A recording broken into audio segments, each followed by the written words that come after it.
வணக்கம். இது ஆர்த்தி கஃபே. இன்னைக்கு நம்ம என்ன பார்க்க போறோம் அப்படின்னா,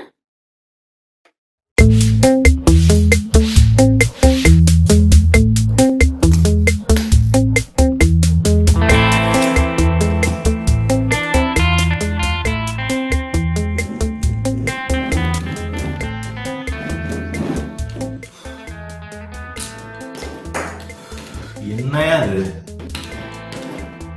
எவ்வளவோ பண்ணி பார்த்தாச்சு, இன்னும் அடையாளமே தெரியலையே. ஏன் சார் என்னாச்சு? கொடுக்குதான் எங்க உன்ன மாதிரி எனக்கும் கருப்பு சட்டை போடணும் ஆசைதான். என்னென்னமோ பண்ணி பாருங்க.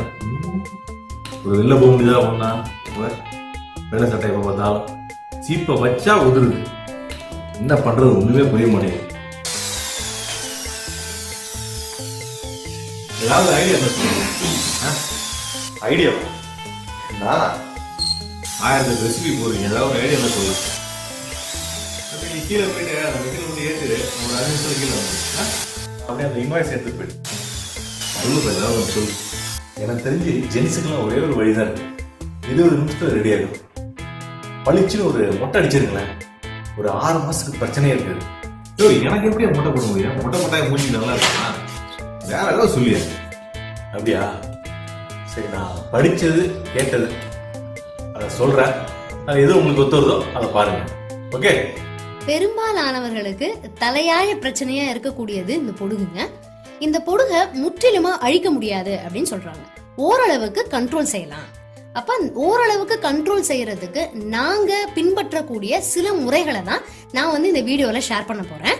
இந்த பொருட்கள்ல ஒரு சில பொருட்களுக்கு ஒவ்வாமை இருக்கிறவங்க தகுந்த ஆலோசனைக்கு அப்புறமா இதை பயன்படுத்திக்கிறது ரொம்ப ரொம்ப நல்லது. இப்ப ஒவ்வொரு முறையா பார்க்கலாம். ஒரு கைப்பிடி அளவுக்கு ஃப்ரெஷ்ஷா பறிச்சுட்டு வந்த வேப்பலை இதை நல்லா 2-3 தடவை அலசிட்டு நம்ம எதுல வெந்நீர் போட போறோமோ அதுல போட்டு நல்லா கொதிக்க விட்டு ஆற விட்டு அந்த தண்ணியில குளிக்கிறது. பறிச்சு அலசி வச்ச அந்த வேப்ப இலைய நம்ம எந்த தண்ணியில தலைக்கு ஊத்துறதுக்கு வச்சிருக்கோமோ அந்த தண்ணியில இப்படி போட்டு கொதிக்க வைக்கணும்.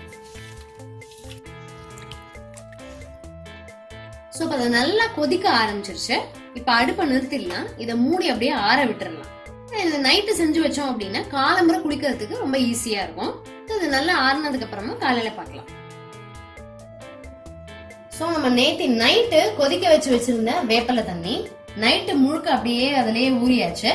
தண்ணியோட கலரை பாத்தீங்க அப்படின்னாலே பயங்கர வித்தியாசமா இருக்கும். நல்ல டார்க்கா அதனுடைய சாறு எல்லாமே உள்ள இறங்கிடுச்சு.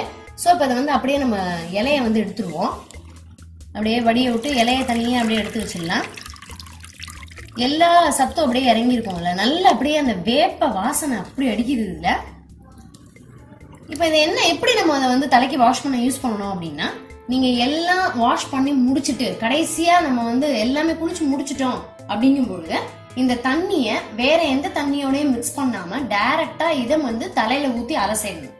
அலசிட்டு அப்படியே வெளியில வந்துடணும். இந்த தண்ணியை ஊத்தினதுக்கு அப்புறமா இன்னும் வேற தண்ணி தலையில ஊத்தவே கூடாது. சோ அப்பதான் அதோட எஃபெக்ட் நமக்கு முழுமையா கிடைக்கும்.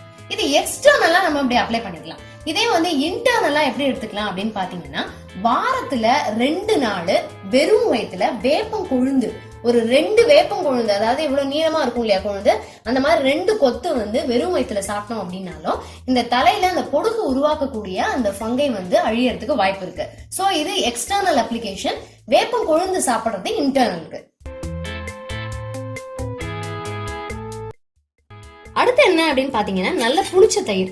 இதுல இருந்து ஒரு 2-3 டீஸ்பூன் நமக்கு போறோம். சோ அந்த 2-3 டீஸ்பூன் எடுத்து தலையினுடைய மண்டை பகுதி, அதாவது ஸ்கேல்ப் அப்படின்னு சொல்லுவாங்க இல்லையா, அதுல நல்லா தேய்ச்சி மசாஜ் பண்ற மாதிரி தேய்ச்சி கிட்டத்தட்ட ஒரு 1/2 மணி நேரம் ஊற விட்டு மைல்டான ஷாம்பு, நிறைய கெமிக்கல்ஸ் இல்லாத ஷாம்பு யூஸ் பண்ணிக்கலாம்.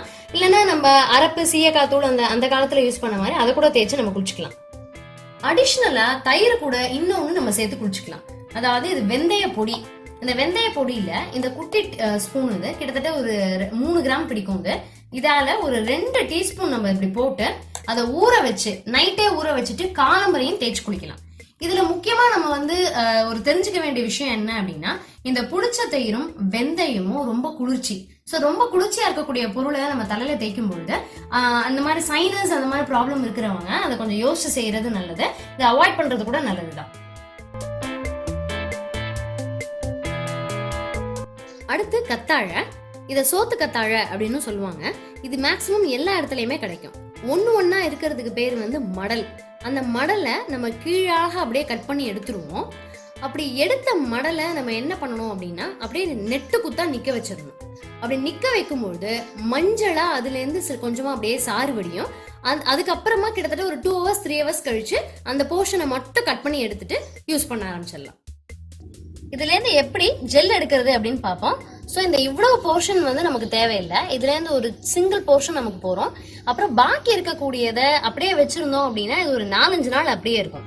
இது வந்து நம்ம செடி வச்சிருக்கக்கூடிய மண் தொட்டியில கூட அப்படியே போட்டு வைக்கலாம். ஸோ அப்படி 4 to 5 days எதுவுமே ஆகாம அப்படியே இருக்கும். ஸோ இது வந்து என்ன செஞ்சுக்கலாம் அப்படின்னா தேவையான போர்ஷனை மட்டும் கட் பண்ணிக்கலாம். இது பாத்தீங்க அப்படின்னா ஜெல் வந்து சூப்பரா தெரியுது. இந்த ஓரத்துல இருக்கக்கூடிய முள்ளை ஃபர்ஸ்ட் கட் பண்ணிடுவோம். அப்படியே சின்னதா அப்படியே கட் பண்ணிடுங்க. அதே மாதிரி இந்த சைடு இருக்கிறதே கட் பண்ணிடலாம். கட் பண்ணிட்டு அப்படியே இந்த தோலை வந்து மேல் தோலை வந்து அப்படியே நீக்கணும். நார்மலா நம்ம காய்கறி நறுக்கிற மாதிரி தான் மேல் தோலை வந்து அப்படியே நீக்கிட்டு உள்ள இருக்கக்கூடிய ஜெல் அப்படியே வழிச்சு எடுத்துட வேண்டியதான். கொஞ்சம் அப்படி கத்தியால கீறினதுக்கு அப்புறமா இதை அப்படியே கையாலேயே அப்படியே மெதுவா உரிச்சுக்கலாம். அப்படி வர மாதிரி தான் இருக்கும். அது அப்படியே உரிச்சு அதனுடைய தோலை நீக்கிட்டோம் அப்படின்னா உள்ள வந்து ஃபுல்லா டோட்டலா நமக்கு வந்து ஜெல் இருக்கும். இந்த ஜெல் போர்ஷனை கத்தியால் எடுத்தாலும் சரி, அப்படியே கரண்டியோ ஸ்பூனோ அதால வழிச்சாலும் வந்துடும் நமக்கு.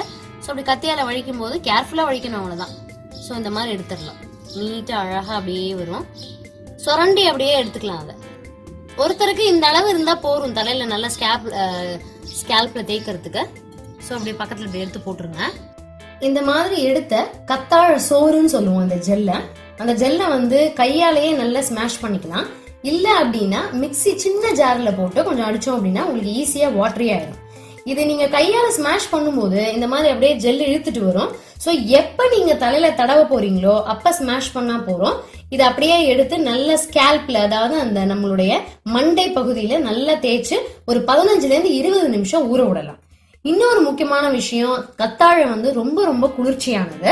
அதனால இந்த சைனஸ் ப்ராப்ளம் இருக்கிறவங்க அப்படின்னா தகுந்த ஆலோசனைக்கு அப்புறமா இதை யூஸ் பண்றது நல்லது. அடுத்த ப்ராசஸ் என்னன்னு பாத்தீங்கன்னா இந்த கத்தாழை கூடயே ஊற வச்ச வெந்தய பொடியையும் சேர்த்து நம்ம அரைச்சு பயன்படுத்திக்கலாம். அது இன்னமும் குளிர்ச்சி. இது நார்மலா நம்மளுடைய வெயில் காலத்துல மே மாசம் நம்ம சம்மர் சீசன் வரப்போக, சோ வெயில் காலத்துல வந்து வரும்பொழுது நமக்கு வந்து நல்ல உடலுக்கு குளிர்ச்சியையும் கொடுக்கும். அடுத்து பாத்தீங்க அப்படின்னா இது வந்து வெள்ளை மிளகு.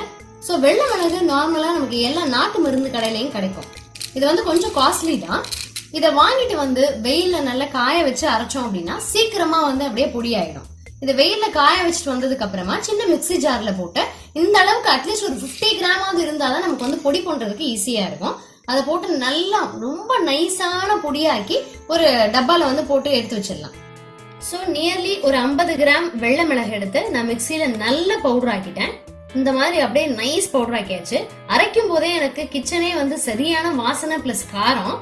ஆக்சுவலா இப்ப வந்து என்ன பண்ணலாம் அப்படின்னா உங்களுடைய தலையினுடைய அளவுக்கு ஏற்ற மாதிரி 1 டீஸ்பூன்ல இருந்து 1.5 டீஸ்பூன் வரைக்கும் எடுத்து தண்ணியில விட்டு நல்ல பேஸ்ட் ஆக்கி அது அப்படியே வந்து தலையில ஸ்கேல்ப்ல அப்ளை பண்ணி ஒரு 15 நிமிஷம் ஊற வச்சு குளிக்கலாம். குளிக்கும் போது நம்ம ஆக்சுவலி பார்க்க வேண்டிய விஷயம் என்ன அப்படின்னா இது முகத்துல பட்டா முகம் கண்ணெல்லாம் எரியறதுக்கு வாய்ப்பு இருக்கு. அதனால தலையை வந்து பின்னாடி சாச்சாப்ல அப்படியே வச்சுக்கிட்டு அப்ளை பண்ணி வச்சுக்கணும். இல்லாட்டி கண்ணு எரியும். ஸோ இதுவும் ஒரு நல்ல ரிசல்ட் கொடுக்கும். இந்த முறைகளை தான் நாங்க பின்பற்றிட்டு இருக்கோம். நல்ல ரிசல்ட் கிடைக்குது.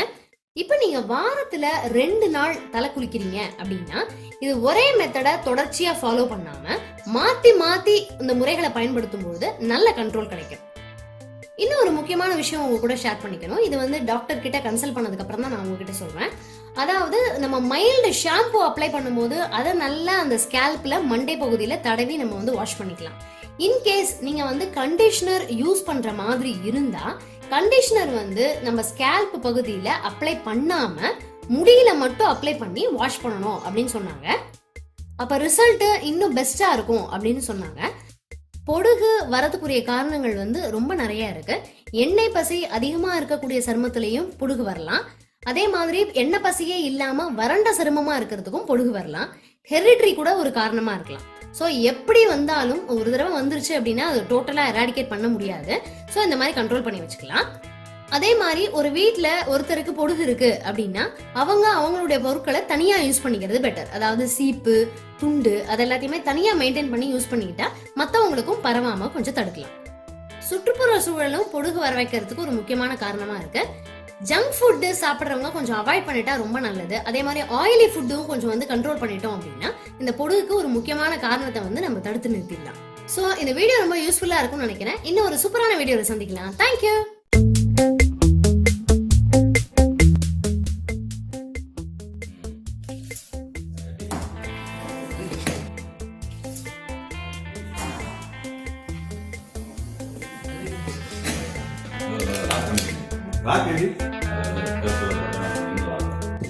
இவ்வளவு விஷயம் இருக்கா?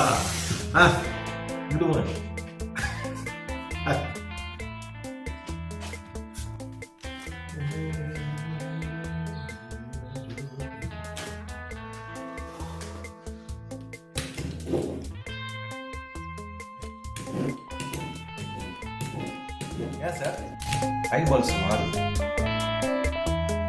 ஐபால்ஸுக்கு ஒரே இடத்துல நிற்க